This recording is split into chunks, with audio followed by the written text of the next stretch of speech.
اخترعت تجربة في الفترة الأخيرة، وهي إني أجرب كل شهر أسكن في مبنى مختلف عشان أعرف بنفسي أعيش التجربة ولأن ده هيفيدني في شغلي في العقارات. ولكن التجربة دي خلتني أكتشف حاجات كتيرة في شخصيتي وفي عقليتي ما كنتش واخد بالي منها قبل كده. طبعا أنا اتربيت في بيئة او البيئة اللي انا جاي منها او المكان اللي انا جاي منه.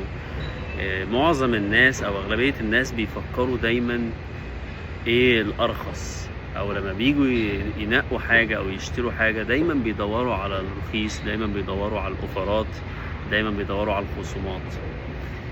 فالموضوع ده خلاني اكتشف حاجة مهمة جدا، وهي ان انت لما بتدور على الخصومات او لما بتشتري الحاجة بناء على السعر، الحاجة دي في اغلب الوقت ما بتكملش معاك، وفي الاغلب بتشتريها بتستخدمها حاجة بسيطة وبترميها. في حين ان الناس اللي بتركز على القيمة او بتركز ان هي تشتري بالقيمة، الحاجة اللي بتشتريها بتفضل معاها فترة طويلة. ومش بس كده، بيقدروا ان هم يبيعوها يا اما بنفس السعر يا اما كمان بسعر اعلى، فبالتالي ما بيخسروش، بالعكس الحاجة بتحتفظ بقيمتها.